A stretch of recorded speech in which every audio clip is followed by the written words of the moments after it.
E aí, galerinha do terceiro ano, tudo bom com vocês? Estamos aqui para a nossa última aula sobre a Idade Média, tá bom? Vamos encerrar agora, é também o último capítulo do livro 4.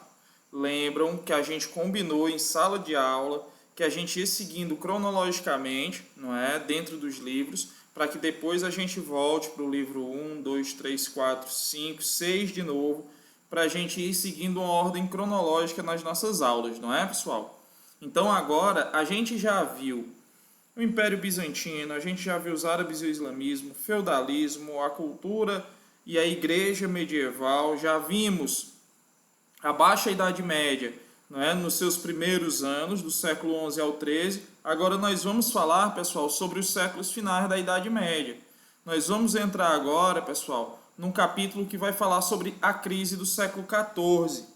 Sim, pessoal, nós vimos nas aulas anteriores que a Europa na Baixa Idade Média, por uma série de motivos, ela passou por um crescimento muito grande, não foi, pessoal? Ela viu o fim das invasões bárbaras, né, provocando ali agora um clima de relativa paz dentro da Europa. Nós vimos que agora houve também um aumento da produção de alimentos por causa de novas técnicas agrícolas, né, por causa da abertura de novas áreas plantadas.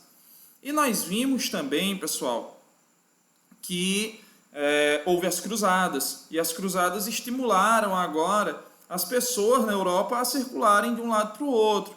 Isso trouxe consigo um renascimento urbano e comercial, não é? Nós vimos o ressurgimento das feiras, o estabelecimento das rotas comerciais, não é, do Oriente com o Ocidente. Nós tínhamos ali a entrada das especiarias do Oriente por Gênova e Veneza, e aí elas percorriam as rotas terrestres pela Europa. Nós vimos que próximo dessas feiras surgiram as cidades, né, e dentro das cidades os laços feudais vão enfraquecendo, uma vez que o morador da cidade, de modo geral, ele não vive da agricultura, ele vai viver do comércio ou do artesanato, abrindo inclusive a possibilidade para uma ascensão social, para você poder melhorar de vida. É aí onde ganha muita força um grupo social, né, que nós chamamos de burguesia. Muito bem, pessoal. Mas vamos lá. Então, o renascimento urbano e comercial trouxeram consigo um aumento da população da Europa, não é? O povo agora mais feliz, comendo melhor, é mais paz. O que é que o povo quis fazer? Mesma coisa que eu e Maiara faz direto, ó. Namorar. Não, galera. Pelo amor de Deus, eu espero que não tenha ninguém fora vocês vendo essa aula. Não, brincadeirinha, pessoal. Mas veio um aumento populacional. O que é que acontece? À medida que há um aumento do número de pessoas, há uma necessidade de mais alimentos, não é? Então há uma necessidade de uma maior produção agrícola. Só que vai acontecer um porém. A partir de determinado momento, você não vai ter mais uma inovação das técnicas agrícolas. O aumento da área plantada vai se limitar basicamente ao aumento da área plantada, ou seja, da derrubada de florestas, da drenagem de pântanos, para se poder produzir mais alimentos. Só que agora não tinha mais floresta para derrubar, né? Estavam escassas agora, não havia mais pântanos para você ficar drenando, porque as cidades e as rotas, as estradas não permitiam que você pudesse ficar abrindo tantas áreas assim, e isso fez com que a produção de alimentos na Europa desse uma estagnada. Sim, fez com que essa produção agora ela se mantesse estagnada enquanto a população europeia continua crescendo. E aí, minha gente, isso vocês já devem ter estudado em geografia a teoria malthusiana, não é? O descompasso entre o crescimento populacional e a produção de alimentos. Lembram disso, não lembram? Uma cresce em produção aritmética e o outro cresce em produção em ritmo geométrico. Pois é. Então, minha gente, isso vai fazer com que a Europa passe por um período conhecido como a Grande Fome. Também é conhecido como período da Grande Fome o fim de mês aqui em casa. Todo final de mês aqui em casa a gente também passa pelo período da Grande Fome. Mas essa daqui foi pior e essa foi séria, pessoal. Porque aqui a fome, a gente não passa fome não, pelo amor de Deus. Graças a Deus, espero que isso nunca aconteça. Mas olha, pessoal, O que é que vai ocasionar a grande fome? Já vinha aquele descompasso, né, da produção de alimentos e do crescimento populacional. No início do século XIV, a Europa vai passar por um período de muitos problemas climáticos. Nós vamos ter, por exemplo, um período de chuvas muito severas, depois a gente vai ter períodos de muito frio, períodos de estiagem. Então isso vai provocar muitas perdas nas colheitas. Se há perda nas colheitas, automaticamente o que é que vai acontecer, pessoal? Diminuição na produção de alimentos. Lembram que vocês também já estudaram lei de oferta e procura? Quanto maior é a produção do alimento, né, de um produto, menor é o preço dele, não é? Se a produção é grande e a demanda não acompanha, então a tendência é que o preço caia. Mas se a produção cai e a demanda cresce, automaticamente ele se torna mais caro. Isso vai provocar um período de fome generalizada na Europa, pessoal. A diminuição da produção de alimentos, aliada ao crescimento populacional, vai fazer com que agora muita gente na Europa passe fome. Muitas pessoas foram abandonadas. Idosos, por exemplo, foram abandonados. Crianças, pessoas deficientes, porque eram pessoas que não tinham como trabalhar, não tinham como produzir seu próprio alimento, então sempre dependiam de alguém. Então houve pessoas abandonadas, muita fome, inclusive há relatos de canibalismo, pessoal. Há relatos de canibalismo nessa época na Europa. Para você ter uma ideia, em alguns lugares a mortalidade chegou a ser, por exemplo, de 100 pessoas a cada 1000. Essa perda nas colheitas, o período da grande fome, ela vai ser principalmente no que hoje é a Bélgica, por exemplo, vai ser uma região muito afetada, partes do que hoje é a França, né? O auge da grande fome vai se dar aqui, ó. Oh, pessoal, pelo amor de Deus, pequeno errinho básico. Tá bem aqui, ó, entre 1315, vou botar bem aqui, ó, 1315 e 1317, tá bom? 1315 e 1317. Esse período aqui é o auge do período da grande fome. Só que as plantações na Europa só vão se estabilizar, pessoal, ali mais ou menos por volta de 1325. Mas mesmo assim, boa parte da população europeia ainda se alimentava muito mal, com condições muito precárias. Então o período da grande fome foi um período que, como eu disse, de fome generalizada, onde muitas pessoas morreram. Moleza isso. Fácil de aprender, não é? A peste negra, pessoal. A gente vive hoje, né, no Brasil, aqui nós estamos em maio de 2020, a gente vive um período de pandemia, não é? A gente está aí com a pandemia do Covid-19, né, o coronavírus, mas não é a primeira epidemia que o mundo vê. Não é a primeira pandemia. Né? O mundo, ao longo do tempo, viu várias epidemias. Por exemplo, lá no Egito Antigo, já houve epidemia de varíola. Atenas, por exemplo, durante a Guerra do Peloponeso contra Esparta, viu uma epidemia de varíola. Nós vamos ter epidemias de várias doenças ao longo do tempo. Né? De tifo, de tuberculose, de febre amarela. Nós temos muitas pandemias no decorrer da história, de tempos em tempos isso acontecia. E na Europa, pessoal, entre 1348, né, e 1350, vai haver o auge, né, da chamada peste negra ou peste bubônica. Por que peste negra? Por causa disso aqui, estão vendo a imagem, né? Ó. Por causa da doença, por causa da bactéria que causa a doença, as pessoas ficavam com manchas pretas em várias partes da pele, e também foi chamada de peste bubônica porque criava tipo bulbos, que é tipo, sei lá, do tamanho de uma batata, do tamanho de um ovo, nas axilas, no pescoço ou na virilha das pessoas. Pessoal, essa doença vai chegar na Europa ali por volta de 1347, 1348, vai chegar nos navios que trazem as especiarias do Oriente.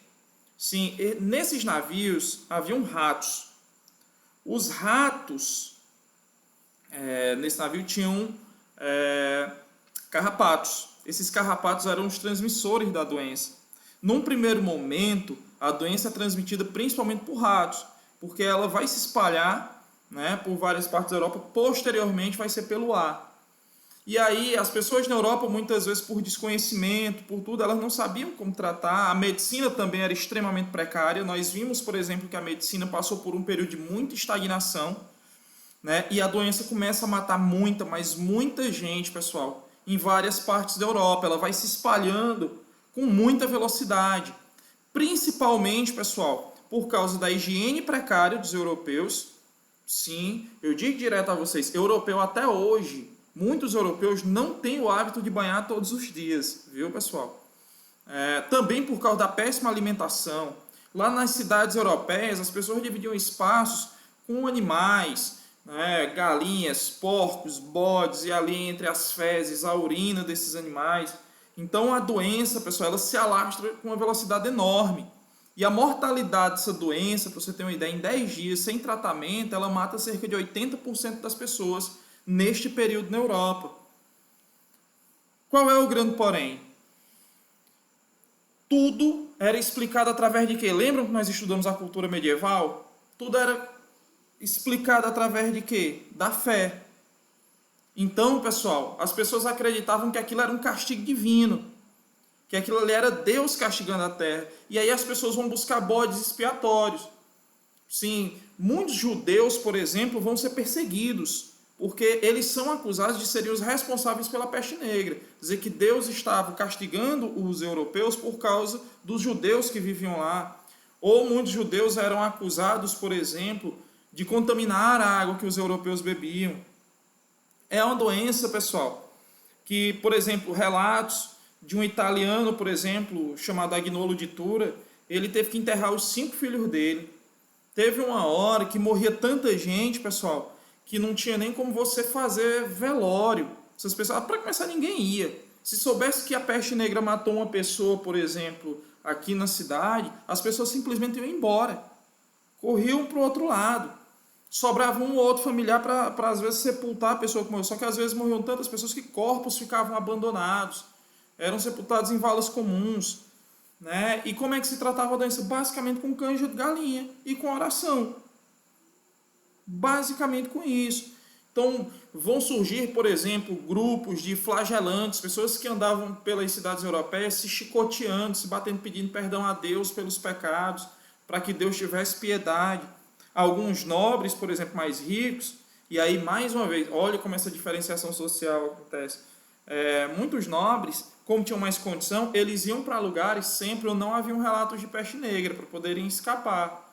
Né? Como muitos ricos, por exemplo, que estão indo para casas de campo, casas de praia, para passar esse período de pandemia que nós vivemos hoje.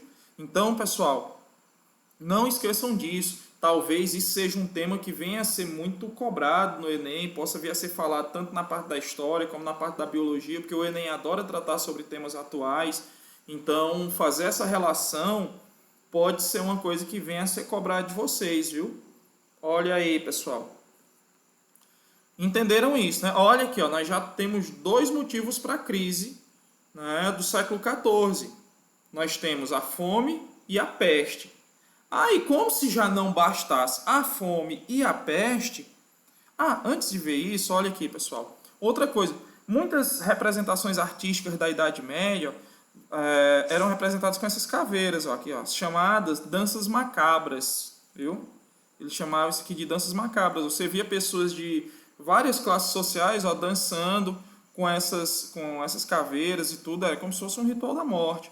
Aqui é outra representação, ó. Reparem aqui, ó, as manchas, os bulbos, principalmente ó, na axila, no pescoço e na virilha das pessoas. Era uma característica. Professor, ainda existe peste negra no mundo? Sim, pessoal. Ainda hoje existe peste negra. Nós vimos relatos de peste negra no continente africano, na Índia e nos Estados Unidos. Sim, a gente tem relatos, só que hoje em dia ela é uma doença curável, uma doença tratável através de antibióticos. Né? Mas ela não é uma doença erradicada do mundo. Moleza, não é? Pois é, como eu ia dizendo, como se já não bastasse a fome, a peste e ainda vem as guerras. Minha gente, qual era a função da nobreza dentro da sociedade feudal? Não era guerrear para proteger? Aí o espírito guerreiro da nobreza, durante um bom tempo, esteve voltado para a proteção na Europa, né, da Europa, por causa das invasões bárbaras, e aí, posteriormente, o espírito guerreiro vai se voltar para as cruzadas, não é? Os nobres guerreando para retomar a Terra Santa e tudo. Só que por volta do século XIII, as cruzadas chegaram ao fim. E aí o que é que vai acontecer agora, galera? Esse espírito guerreiro da nobreza se volta para conflitos internos. Nós vamos ter vários conflitos internos. O principal deles nesse período vai ser a chamada Guerra dos 100 Anos. A Guerra dos 100 Anos vai se dar entre a Inglaterra e a França, viu? Não esqueçam disso, ó. Na verdade, ela durou 116 anos. Ah, professor, então foram 116 anos deles se matando? Não. Houve períodos de trégua, momentos em que um recuava, depois outro recuava. Mas a resolução final só se deu em 1453. Ah, já ia esquecendo, pessoal. Em meio a tudo isso que é o surto de peste negra, aí você pensa assim, e cadê a Igreja Católica? A Igreja Católica estava envolvida no grande cisma do Ocidente. Lembram lá da transferência da sede da Igreja Católica de Roma para Avignon, na França? Pois é o mundo se acabando, o povo vai buscar resposta na igreja, e cadê a igreja? A igreja está envolvida com problemas políticos. Bom, pessoal, mas aí quais são as causas desse conflito entre Inglaterra e França? Nós temos, pessoal, problemas com a sucessão do trono francês, né? Quando o Carlos IV morreu, né? Que era filho do rei Filipe o Belo. E aí vem uma questão da sucessão do trono. Como ele não tinha herdeiros, aí quem é que vai herdar o trono? Vão ser os parentes do pai dele ou os parentes da mãe? O problema é que da mãe era o rei da Inglaterra. E aí o rei da Inglaterra vai agora requerer o trono francês. Só que para os franceses, a linha sucessória seguia no parentesco do pai. Então agora começa um conflito armado entre eles, e aí vem também a questão da região de Flandres, que era uma das principais feiras que haviam na Europa, na região de Flandres, no que hoje é a Bélgica, e começa o conflito, que vai terminar, depois de muito tempo, com a vitória francesa. Isso, inclusive, vai ser um dos fatores que vai ajudar no processo de unificação da França, pessoal. Querem uma dicasinha de filme? Querem? Olha aqui, ó. Já ouviram falar no filme da Joana d'Arc, não é? A Joana d'Arc, ela chegou a liderar tropas do exército francês, mas ela acabou morta pela Igreja Católica, acusada de bruxaria. A Joana d'Arc, ela dizia que conversava com anjos, por exemplo. Na infância, ela viu a família dela ser morta, a irmã estuprada e morta. Hoje, a Joana d'Arc é uma santa pela Igreja Católica, né? A igreja pediu desculpa, canonizou ela, mas ela dizia que ouvia vozes, a quem ela atribuía a anjos, essas coisas. Se fosse hoje, por exemplo, nos dias de hoje, provavelmente Joana d'Arc seria diagnosticada com esquizofrenia. E tem um filme, né, do Luke Benson, com a Mila Jovovich, inclusive, né, que conta a história dela. Vocês na quarentena aí, uma dica de filme para vocês estudarem história, viu, pessoal? É o filme da Joana d'Arc, muito bom por sinal, viu, galerinha? Meu povo, vocês viram aí, né? Então, as causas da crise do século XIV são o quê? A fome, peste e guerras, tá certo? Então, olha aqui, pessoal, o que é que isso vai ocasionar? Quais são as consequências disso tudo? Primeira coisa, crise do sistema feudal. Muitos servos morreram. Os que sobreviveram agora poderiam, por exemplo, negociar melhores condições de trabalho com seus senhores. Além disso, pessoal, toda essa desorganização enfraqueceu o poder dos senhores feudais, não é? Que não tinham mais o mesmo poder de impor sua autoridade. Isso vai facilitar, inclusive, posteriormente, a ascensão da figura dos reis. Não é? Nesse momento, os camponeses que durante muito tempo viveram longe, né, de revoltas e tudo mais por causa da força da Igreja Católica, nessa mesma época nós vamos ter a Reforma Protestante, algum tempo depois, e aí você vai juntar agora o enfraquecimento do sistema feudal, o enfraquecimento até da força da Igreja Católica, é claro que ela ainda é muito poderosa, vão surgir um monte de revoltas camponesas contra seus senhores.